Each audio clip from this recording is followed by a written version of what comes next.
Blog Talk Radio.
Come back home to Africa. She's calling your name to win. Come back home to Africa. The fatted calf and golden rain are waiting for you once again. Coming back,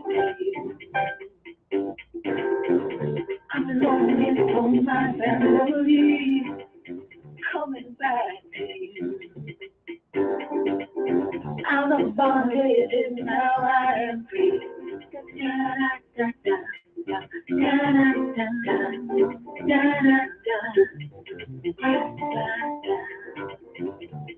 Come back home to Africa.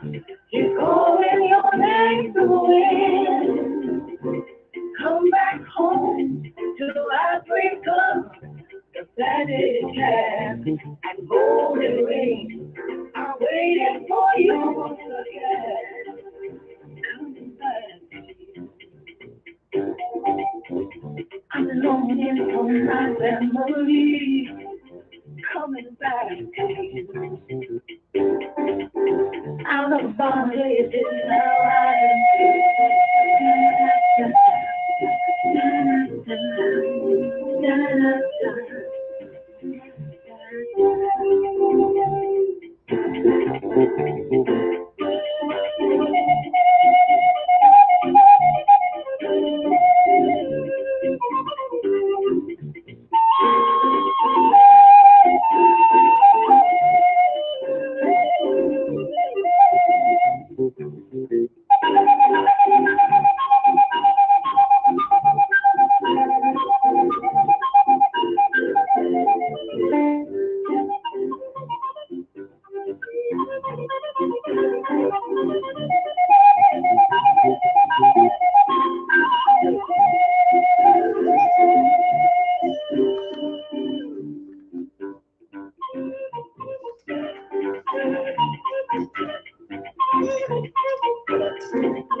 come back home to Africa.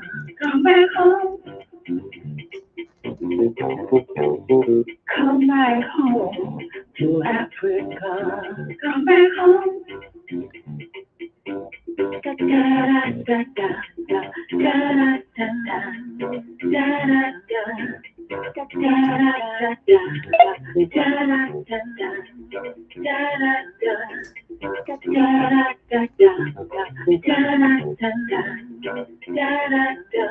Greetings, greetings, divine, all blessed, peace and love, joy and prosperity.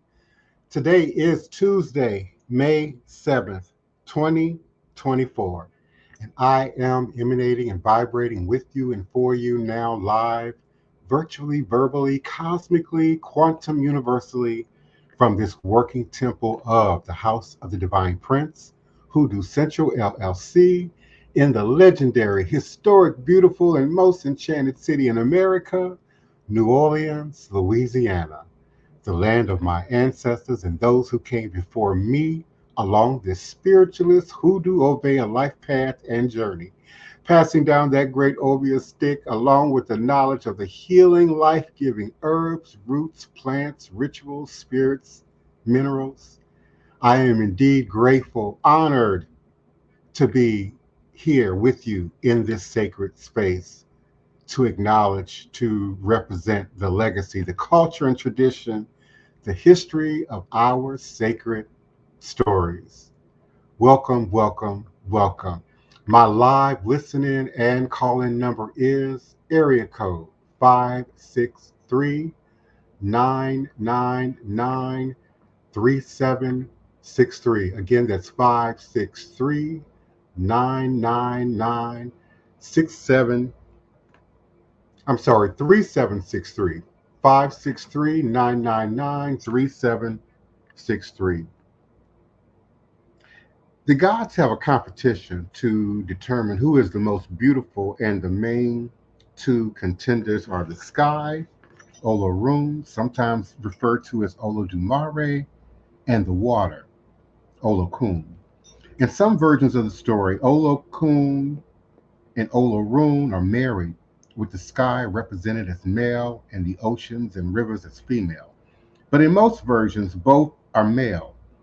Olorun wins the contest because he demonstrates that Olokun's beauty is just a reflection of his own beauty.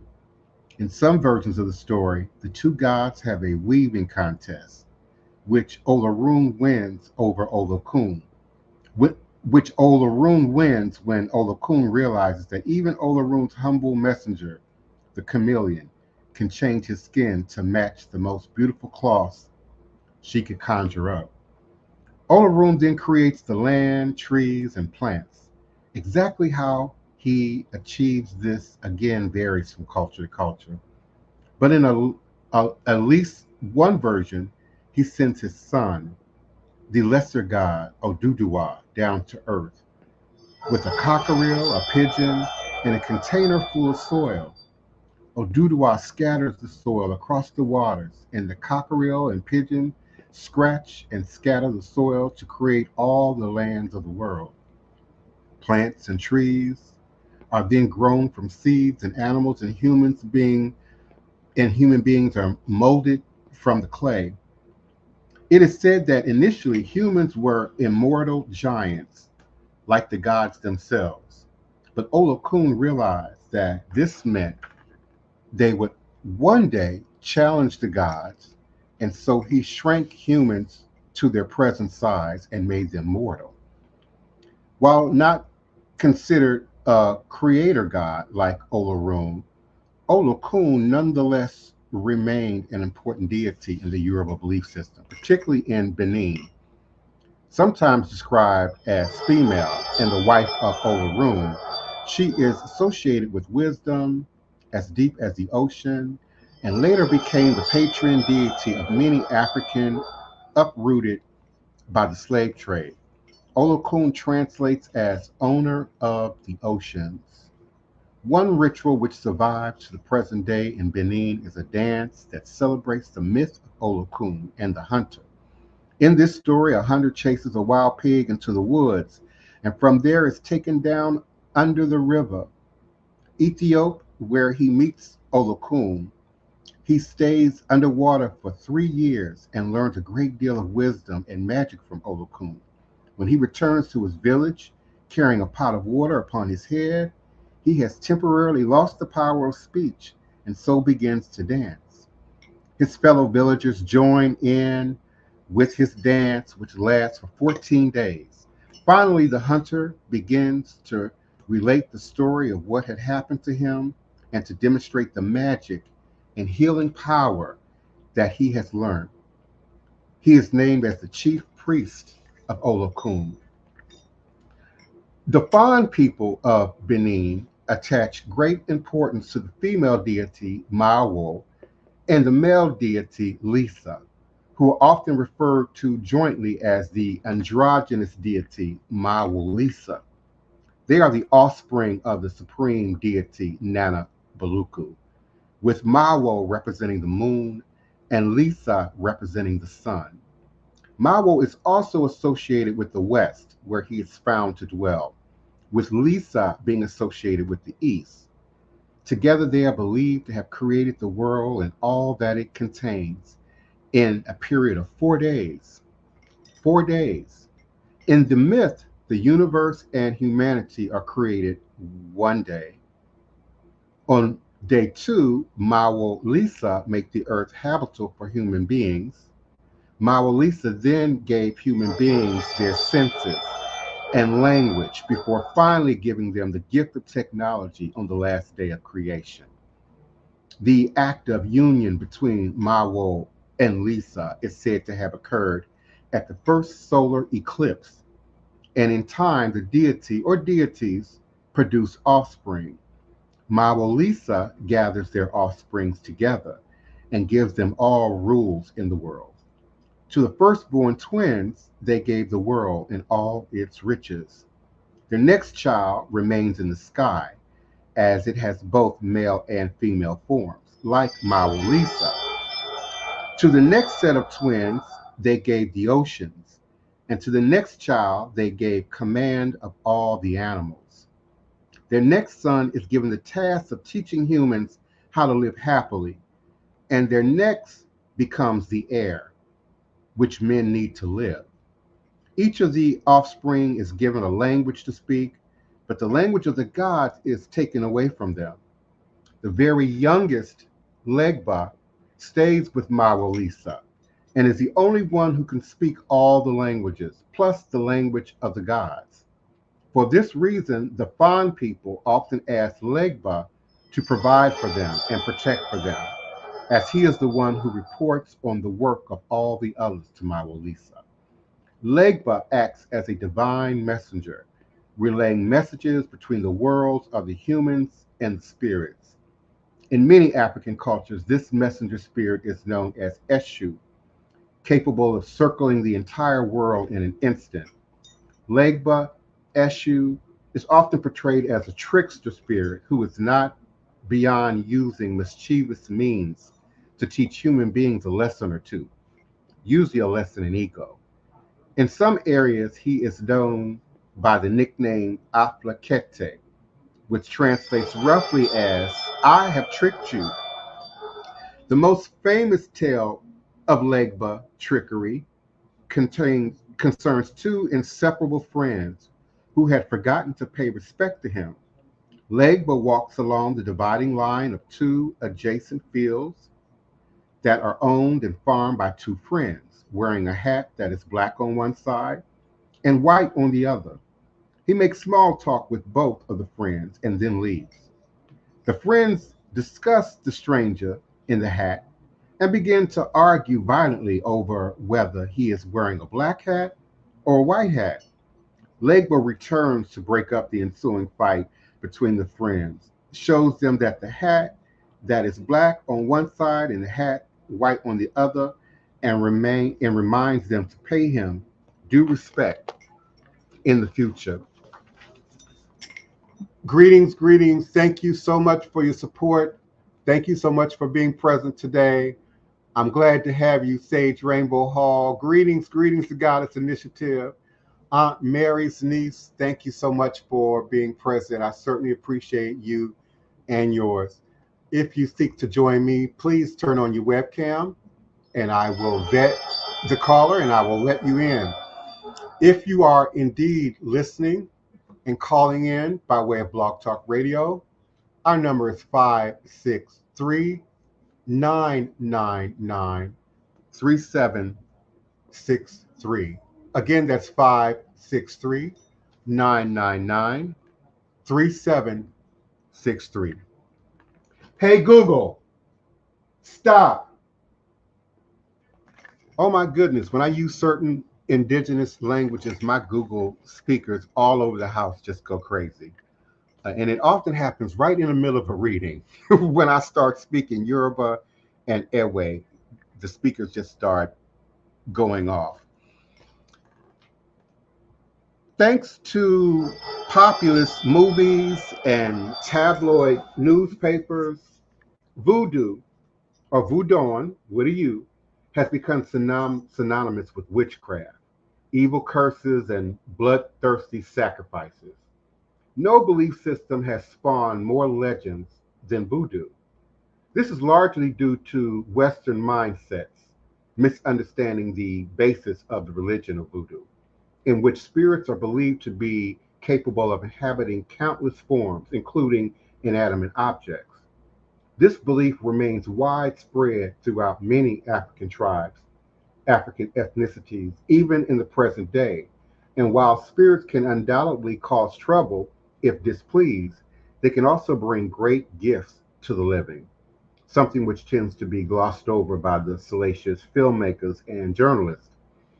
In Benin, voodoo is recognized as one of the country's official religions, and it is a religion that has lasted for several hundred years.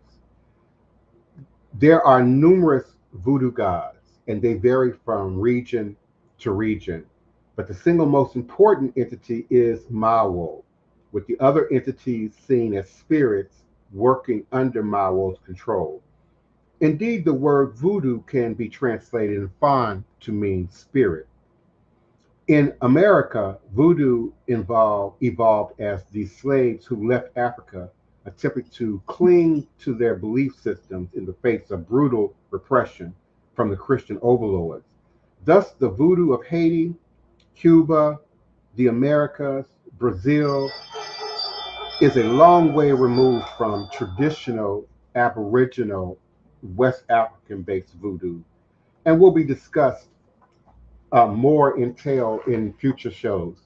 I've talked, I don't know, hours, countless broadcasts about voodoo, the appropriation, bastardization, misrepresentation of voodoo.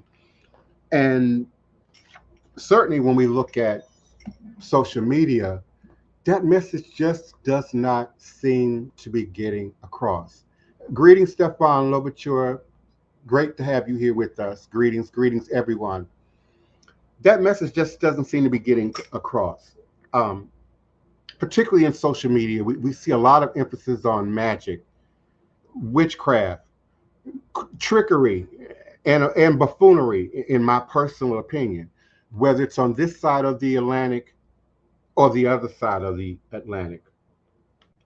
Even in Ghana, in Nigeria, in Togo, in the Congo, those who have internet access, those who have access to social media, are often presenting to us a false picture of what voodoo is.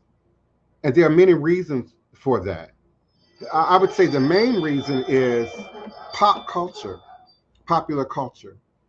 And there would be no pop culture often without the dollar, dollar bill. And so they present a fictional form of voodoo in social media, often to the entertainment of Westerners, those of us who exist here and live here in the West, who often have the least amount of information about these indigenous and aboriginal traditions. We have seen a growth in interest in these traditions also by means of social media and the internet. I would say, particularly in the last 15 years or so. But again, when we look at those who, have the biggest platforms, often they are presenting a fictional, bastardized view of what this is. One of my pet peeves are the, herbalists and the practitioners from West Africa, who have the box, the magic box, the magic suitcase, and they zip up the bag, and open it, and it's, full of bottles or full of, random items, and they zip it up and they open it again, and it's full of money. You're witnessing magic. Magic, magic, no spirituality, no tradition, if you will. You're watching a elaborate Western style magic show. And so who they're speaking to, who they're marketing to, who they're advertising to is extremely obvious. Even in the, unfortunate misuse of my own images, my own name, the duplication, replication of my profiles in social media, primarily with the goal to scam people out of money. When I look at how these profiles are put together, they're playing to the least common denominator in terms of your awareness, your knowledge, your study, your having sat under elders, practitioners within this tradition who know what the truth is. Greetings, Kevin Brooks. Greetings, greetings. I certainly appreciate you. Thank you so much for being with us. They're playing to the lowest common denominator. And sometimes they incorporate humor, comedy. Sometimes they incorporate, a little drama, gossip, but very little meat, very little substance, very little truths about these practices and these traditions. And having done this podcast since 2008, I've seen the progression. Many of you who are now in my Blog Talk Radio and my StreamYard Live, you have heard me talk about the progression of the trickery and buffoonery that has gone on and continues to go on within the traditions. And it does not seem to be slacking, at least not right now. And as I mentioned yesterday, I believe there's a conscious force, conscious mindset behind that. There are those who would promote that type of demonstration of our traditions to do just what I said, to appropriate it, to bastardize it, to commercialize it, to draw out the value in the tradition. For indeed, it is our own Aboriginal, indigenous, ingrained in our DNA coding, spiritual power that has been our source of survival. Our salvation is in voodoo. Our salvation is in Aboriginal and in indigenous practices that maintain the planet for thousands of years before the last, 500, 700 years, 1,000 years maybe, of just decimation of truth. And so we're being led, down a very narrow sieve, if you will. And we're distracted by religion.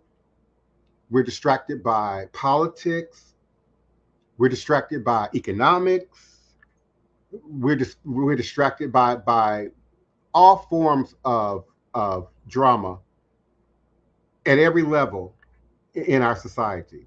And so when we can't argue about religion, we argue about race. When we can't argue about race, we argue about, the latest, Drake beef. And in the meantime, those who are in power, those who are directing this witchcraft, are moving forward in their plans. And so we see it manifesting in wars, certainly wars and rumors of wars. And there are levels to that, scripture in the magical book, wars and rumors of wars. Wars are not all about bullets and guns. Indeed, that same magical book says we wrestle not against flesh and blood, but against spirituality and wickedness in high places. So we who claim to be connected to spirit, who claim to be spiritual beings, who claim to be walking this path of spirit, we must make it very clear. First within ourselves, and then within our outward demonstration, what authentic spirituality looks like. We talk very little about other aspects of our human existence which also affect our ability to manifest our God selves at its greatest vibration. Or we separate those topics, like what we eat, like how we nurture and heal our bodies. We separate those topics, those subject matters. And we might say that that's by design. There was a time that we went to ethnocultural tradition for everything, for healing, for substance, for the economic well-being of the village, of the community, certainly. And as the Greeks and the Romans and the infiltrators began to rewrite history, they separated spirituality, for example, from psychology, and gave them these academic, technical, names that separate spirit from the flesh. My first major in college, my first interest was psychology. I originally went into school to go into psychology. I learned quickly. I learned halfway through my freshman year. That's not where spirit needed me to be. That whole component of our spiritual body is absent, it's missing in that instruction.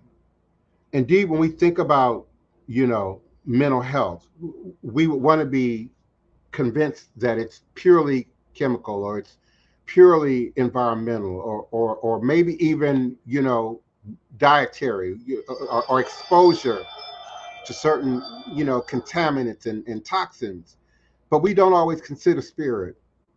Certainly in this space, in this sacred space, we consider spirit, but it's certainly not the pop cultural norm, unless it's entertaining, and unless it's in your newest horror movie, or your latest, horror novel. We don't take it seriously. And again, there are those who would have that be the reality by design. We're taught not to take it seriously. So we see examples of, wicked preachers, wicked teachers, wicked leaders, wicked herbalists, wicked practitioners, and you see very little of the healthy, wellness based movement that these traditions continue to serve humanity. I don't buy sort of the story that, we're headed for self-destruction. I don't. I don't buy that, the end of the world is coming. I don't believe that either. There's a continuum. The world has end and begin, has recycled countless times over, but there's no, ending of it all, and then going on to, glory, to reap some divine reward. We indeed reap divine reward each and every moment of our existence in which we operate and live within that space. Remember, spiritual spaces are more real, more evident, more efficacious than anything we can imagine in the physical. Quantum metaphysics supports me in that theory. Anything that we can perceive, that we can dream, that we can think of, that we can contrive in our mind is already active reality in an intra dimensional space, separate from that which many of us choose to sort of live and exist in every day. A simpler way of sort of making sense of that. I got so much technology going off in here today. A simpler way of seeing that is the person that sees all as a blessing, the person that moves through life often positive, joyful, happy, much of the time. And certainly we choose, when you're healthy, when you're in balance, When you're in control of your own head, you certainly can choose to be at peace, choose to be happy, but you can also choose to be disgruntled, choose to be upset, choose to be angry.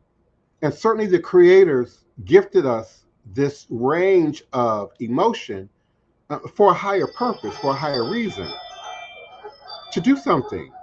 We get angry, it motivates us to do something. Now, if you're lower vibrating, then it might push you to violence. It might push you to lose control. If you're higher vibrating, it might push you to make a change.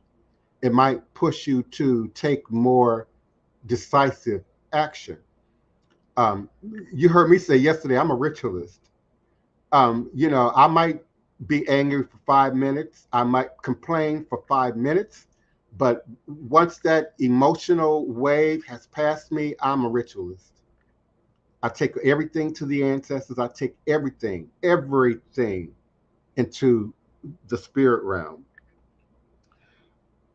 We also have found over, you know, the decades and certainly maybe the last, few hundred years with the um, involvement of outsiders sort of coming into Aboriginal and indigenous spaces and renaming, retitling who we are and what we do under names like witchcraft, under names like witch doctors. The central elements of African voodoo are the worship of ancestors and the offering of sacrifices to the deities. And these sacrifices are, in modern times, animal sacrifices, organic sacrifices, though occasionally disturbing reports of human sacrifices do emerge from remote tribal areas. Rogue witch doctors have been known to use human blood to practice a traditional form of medicine known as muti. It is believed by some that killing a human being for medicine alone makes the medicine stronger, with the strongest medicine of all coming from the sacrificed child. Such practices are incredibly rare, however, are obviously highly illegal. And I don't mean governmentally illegal, I mean spiritually illegal and go against the tradition. Um, we saw a wave of not mulattoes, albinos being hunted and murdered in certain regions of indigenous countries in the last, I don't know, maybe 10 years. Many having to flee their villages and go into hiding and move into missionary camps and other, safe spaces for survival. So let's be careful, again, when we say what's authentic to the tradition. Sometimes we look at that from a very bipolar perspective. If it's West, then it's not real. If it's voodoo with four O's, then we say it's not real. If it's Black Americans, we say it's not real. If it's not happening in Haiti, we say it's not real. If it's not happening in Togo or Benin or Cameroon, we say it's not real. But the reality is humans are real wherever you find them. Real wicked and often real righteous, depending on the human and the moment and the time and the space. So we certainly see abuses of practice, abuses of tradition, even among our own people, even among our own community, um, and even among our African ancestral ethnic groups, we see abuses.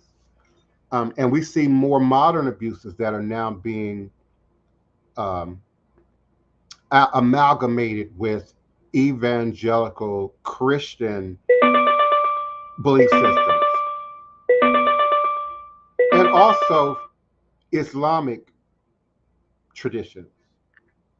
It's interesting how much voodoo I'm beginning to see show up in traditional cultures that we have often, assumed to be purely religious, purely sanctimonious, Again, Christians, Jews, Muslims.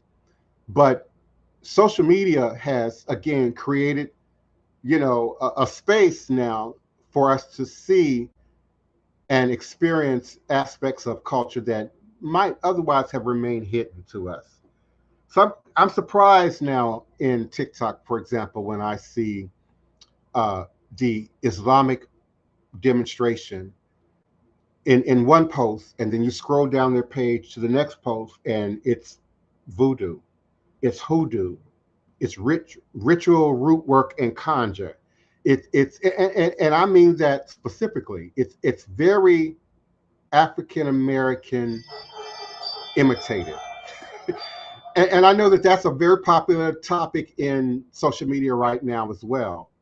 Sort of the demoralization of Black Americans, while at the same time the appropriation of our culture and our tradition all over the world. People are quick to say the Black American population has no culture, has no practice, has no tradition. Yet everyone is appropriating it, bastardizing it, commercializing it, utilizing it, including our own people. So when I see, the Ethiopian, when I see the Moroccan, in full Islamic garb, uh, Arabic, text, behind them on the wall, in the text of the post, but I can clearly see, the oil, the hoodoo oil, and the candles, and the conjure taking place. And as I said a few moments ago, it has everything to do with you, Black America. It has everything to do with you, not in the what will be the obvious sort of promotion and acknowledgement of who we are, but for the use and the abuse of who we are. Many of you are just throwing your dollar at anybody,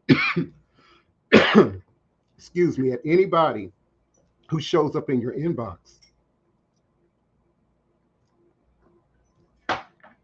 I know it to be true, and many of you in this space under the sound of my voice know it to be true.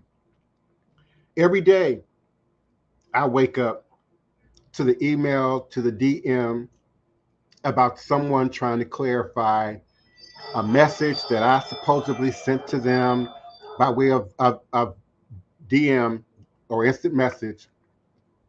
And then they sent money, usually by way of Cash App, usually, to a name that's not even close to mine, you know? So it's hard to even think about how we allow ourselves to sort of be taken advantage of without also acknowledging um, where we are in terms of American education. Greetings, Martha Martinez. Greetings, Craig Burns, Beverly X. Greetings. Thank you all so much for being here. I think we often superimpose sort of that American um, superficial facade onto ourselves. And so what I mean by that is, we live in America. We believe we're doing well, for the most part. And certainly if we aren't doing well, we want to look like we are. So, we're buying the label clothes, we're getting our hair and nails did, we're driving a particular car, a particular brand, because of what it looks like and what somebody might have to say about it.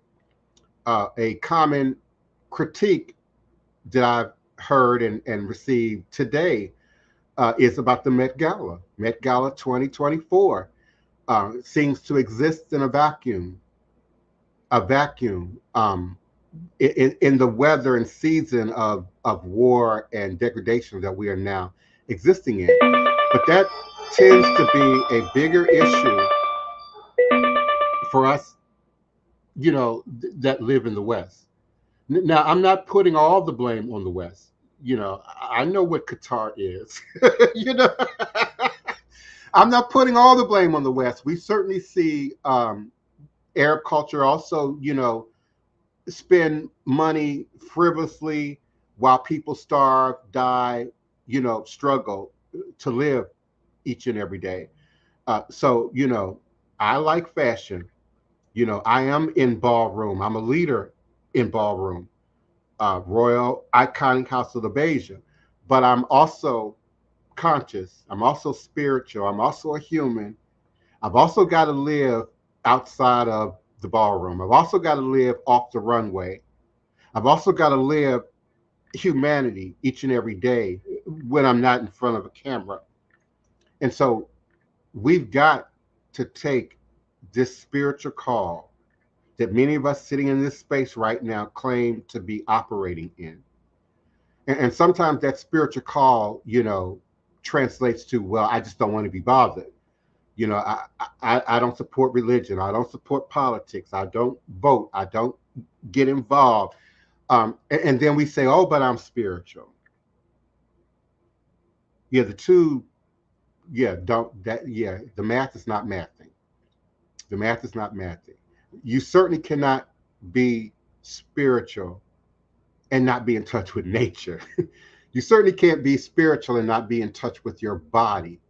You certainly can't be spiritual and not be in touch with humanity.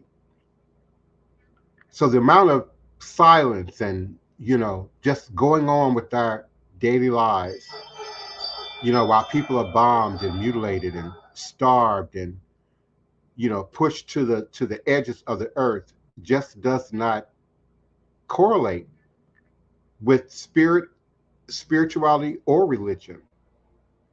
So I don't support any of the religions right now, particularly the most vocal ones as it relates to the chaos that we are witnessing right now. I don't support Christians. I don't support Muslims. I don't support Jews. I don't support Hindus. India remains one of the most racist nations on the planet. You don't believe me? Go sit in a World is One chat room for an hour. If you're not familiar, World is One, WION News. World is One on YouTube. Sit in a live chat for an hour if you don't believe how racist India is. Visit African News on Yoruba. African News, like one word, and sit in that chat. We're talking about a channel that's dedicated to African news, but often there are Indians, Hindus, Arabs, Europeans, maybe even some black folk perpetrating in that space that are, popping in monkeys and bananas and Reginas, all over the place. Regina, spell that word backwards. Regina. Yeah, you were today years old when you learned that one. So they've gotten real creative in this so-called, politically correct environment with how they push their wickedness. Greetings, beloved. Nyasha, greetings, beloved. Alexis Williams, greetings. If I didn't greet you before, I don't intend to miss anybody. I just get to talking, and I often stop looking at the screen, and I don't see people when they pop in. Let me check my Blog Talk Radio. That number is area code 563-999-3763, 563-999-3763. Do press the number 1 on your telephone keypad. It will alert me that there is a caller in queue, and I will accept your question, comment, or request. So yeah, I told you all yesterday, YouTube. We spend a lot of time in TikTok, Instagram, Facebook, yada yada. And I think under the threat of TikTok being taken down, I've kind of gone back to all of the social platforms that I'm actively already in, and just figured out how I'm going to move that forward in the event that certainly this is no longer available to us. But YouTube right now is my number one go-to. and particularly those live, much like this, broadcasts, podcasts, whether they are, personal individual podcasts or whether they are national and international news outlets, the ones that have live chats. That's where I am. And I'm quiet. I'm paying attention to what people are chatting, what people are saying, and I'm searching every one of your profiles and your identities. And so we can get a more universal look. Because again, I think here, particularly here in the US, we're very self-absorbed, self-serving as Americans. And we're often disconnected, if not unaware altogether, about what's going on, across the yard, next door, in the county over from us. So to expect you to be aware of what's going on around the world, am I asking too much? No, I'm not asking too much. Y'all got a device. Y'all have internet. If you didn't, you wouldn't be listening to me right now. You wouldn't be able to see me right now. You have all the technology in your hand to do your quote unquote homework, to do your research.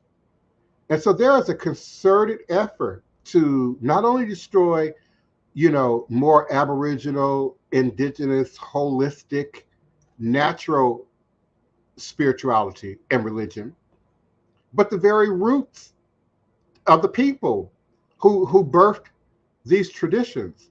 So what we're seeing in Palestine is not in isolation. What we're seeing in Congo is not in isolation. What we're seeing in Sudan is not in isolation. What's going on in South America and Brazil and Venezuela is not in isolation. What's going on in Haiti is not happening in a vacuum. And so while we think it's economic, it's certainly, food insecurity and housing insecurity and climate change, wickedness, bottom line wickedness. And there's a conscious hand behind all of this activity. But there's also a conscious hand by all the good and righteousness that still exists in the world. And I believe there's a great deal of good and righteousness that still exists in the world. But you all tend to be quiet. And that's not a judgment. Some of you are quiet and are working behind the scenes, are contributing, are participating, are developing, are growing, behind the scenes. You just maintain a quiet disposition. But then there are much more of you who are just quiet. Well, if I just stay quiet, they won't come for me. Well, if I just stay under the radar, they won't focus their energy on me. Well, if they're killing, Palestinians today, I don't have to worry about them killing me today. But what about tomorrow? What about tomorrow? And for those of you who think this ain't about you, it's about everybody under the sound of my voice, particularly if you're American. Your dollars are going into this, sir, who don't believe in politics. Your dollar is going into this, ma'am, who don't believe in religion. Your money is going into this, atheist, male, female, non-binary. Your money's going into this. So it has everything to do with you. Everything to do with you. It's real easy to blame the president. It's real easy to blame the ex-president. It's real easy to blame, the beloved black sister at the UN who, for whatever reason, allows herself to get nailed to a cross every time she unmutes her mic, but we, those who claim spiritual power, those who claim spiritual wisdom, those who claim spiritual knowledge have an obligation to do something. I believe that, and it's easy to say, well, he's talking spiritual philosophy. No, this is math, this is quantum metaphysics, this is physics. I believe that we absolutely create and recreate our reality. It certainly begins individual, And then we understand there's a collective consciousness. So that might be regional, that might be a neighborhood collective consciousness. You know, there's once upon a time, there's a certain way you act, you know, on one side of Rampart Street, the French Quarter, versus the other side of Rampart Street, Treme.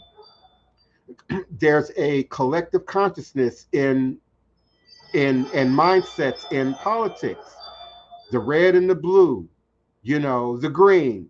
There's a collective mindset with religion. Those of particular religious sets believe the mindset, or at least speak that, at least pronounce that, at least project the mindset, the lingo of that particular group. Even if they don't believe, even if they don't agree, even if they don't understand. And for you churchgoers, you see it every Sunday. You see it every Sunday. A preacher, you know, preaching over the Bible, not with it or through it, but over it. Folks falling out and shouting amen and hallelujah, and didn't understand a word he said. Can't really pick apart the lies he told, but your loyalty, your covenant, your commitment to that particular mindset is so strong that you continue to go. You continue to listen. You might get home and get on the phone with your girlfriend and say, you know, I'm not sure about what Pastor said, but you're still paying your tithes.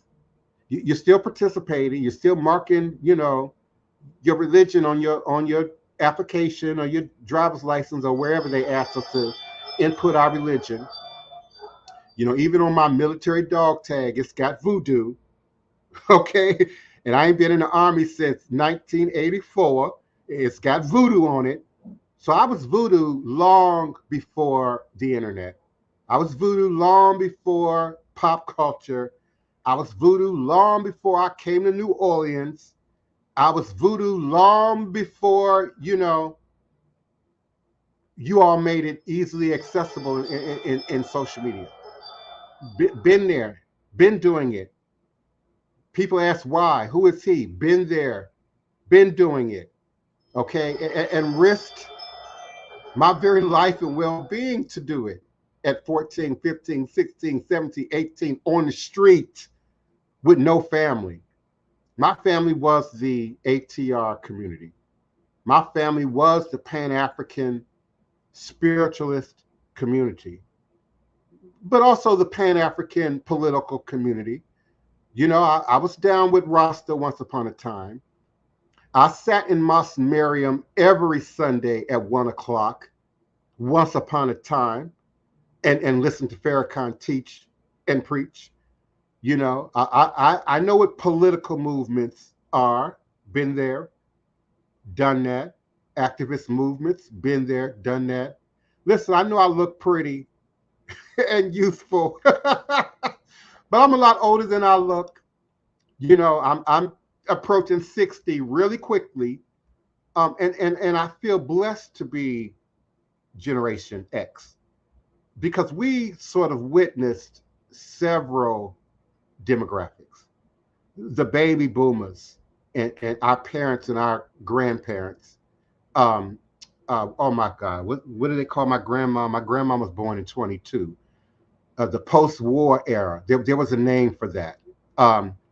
When people were, you know, desperate and food wasn't available and women had to go to work because the men were out, you know, fighting wars. That generation, I can't think of the name right now, before the baby boomers. Certainly I'm a Generation X, the silent era. Thank you, Goddess Initiative, the silent era. And thanks for reminding me, because that also includes why they did not talk about the generational curses, why they did not talk about the problems.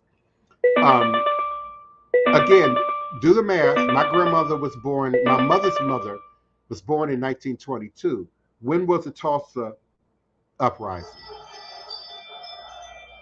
And my grandmother lived in a house that her father built in Kirkwood, Missouri, which was at that time very similar to Tulsa, a Black enclave. adjacent to what was once called Meacham Park. Meacham Park has been obliterated like an Israeli Palestinian war, and it's now a parking lot in a commercial, what do you call it, commercial buildings and manufacturing. It's no footprint of that black community exists. It exists in books, but no longer on the ground. Certainly, you know, the 80s, the 90s babies, I watched you grow up. you know, I've been friends, with some of you. And so I think Generation X in particular, we've had a unique view of the world, past and even looking into the future. The Jetsons, the cartoon Jetsons, I think that came out in 1966, the year I was born. So we have always had a forward thinking attitude, and I still want my flying car. I mean, I was due a flying car yesterday, but at the same time, we're still struggling to let go of and to cut cords and break generational curses of the past, much of which is wrapped up in politics, religion, and economics. How we look at economics from an individual perspective and from a communal perspective. Many of you are jumping on that Yoruba Ifa bandwagon for economics. It looks wealthy. It looks rich. It looks materialistic. And, Yoruba people are rich, are wealthy, are quite successful. Even in our own country, here in the U.S., the Yoruba hold the highest uh, value degrees in America, the Yoruba ethnic group specifically. And so many of you jump on that bandwagon for that reason only. I know here in town in New Orleans, particularly in the last 10 years, we've sort of seen this growth and commercialization of Yoruba practice and culture.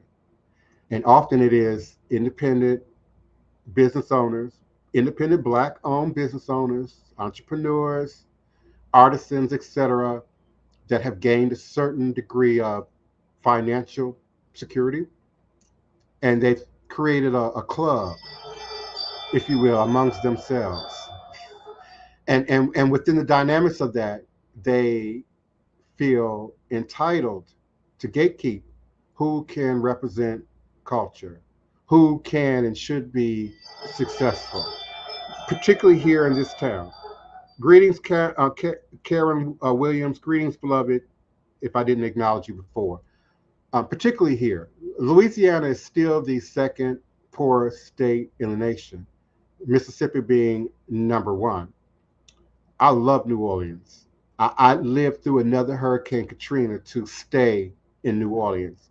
So let's make that clear. But also, let's deal with the truth. you know, our city is culturally 90 seconds. under attack. Oh, wow. I didn't talk past my time. Um, we're being gentrified, culturally appropriated, priced out of our own community. Many of the culture bearers can no longer even afford to live in Treme or live in the neighborhoods and the communities where the culture is. And certainly there's the, involvement of 60 seconds. Forgive me, y'all. I've run out of time. I certainly appreciate everyone. Yes, Craig Burns. Yeah, and we put a lot on the Masons. Let's not forget the Boule. I believe that the Boule is still very active in Hollywood, but also in local governments within the Black community within local governments. I look forward to continuing this conversation on tomorrow. Please, everyone, come back. Meet me here tomorrow. I certainly appreciate you. I love you. And I'll see you soon. All is a blessing.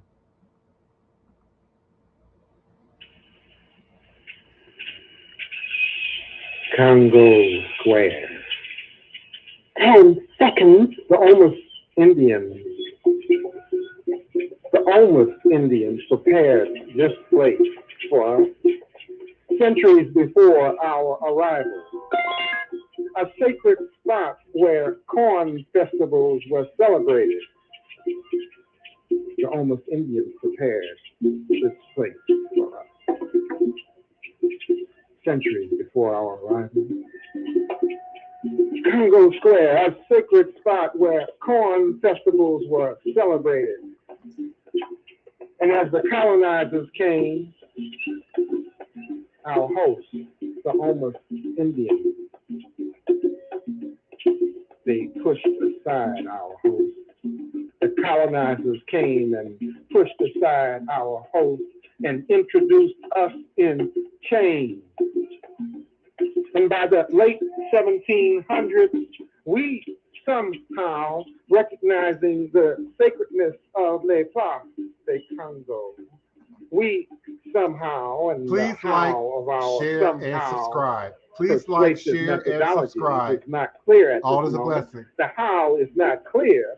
How our persuasive methodologies work is not clear at this moment, but nevertheless, even as slaves, we crafted and created a space where we could be free to be we.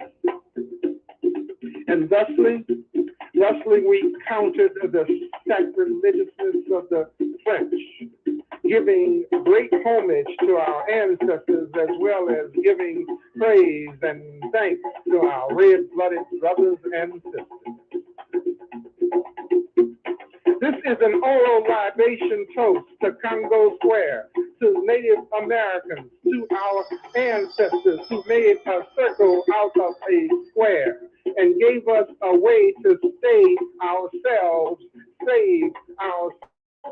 from the transformatory ugliness of America, which refuses to recognize the spirituality of life, which refuses to recognize the spirituality of life and celebrates death with crosses, double and triple crosses, the middle passage, the first cross, Christianity, the double cross, and capitalism, the ultimate triple coup de grace cross of our captivity. But the terror of crosses notwithstanding, we sang, we beat, we be, we was and is. Hail Congo Square. Congo Square. Our African gods have not been obliterated. They have merely retreated inside the beat of us. Inside the beat of us, our African gods have not been obliterated. They have merely retreated inside the beat of us until we are ready to release them into a world that we recreate. A world heralded by the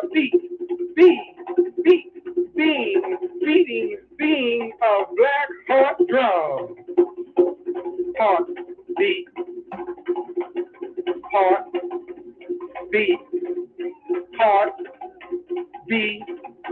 at this place, beat, heartbeat, beat, we beating place in new world space, being in place in new world, preserving our ancient pace. Our dance is the God walk, our music the God talk. First thing we do, let's get together, circle ourselves into community. No beginning, no end, connected together and singing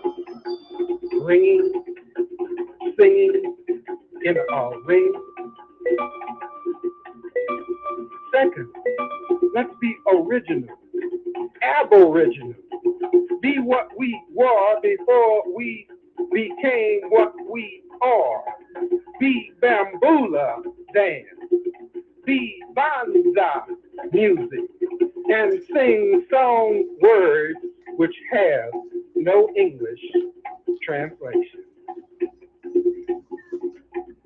Third, let us remember. Let us remember never to forget. Even when we can't remember the specifics, we must retain the essentials. Let us remember never to forget. Even when we can't remember the specifics, we must retain the essentials.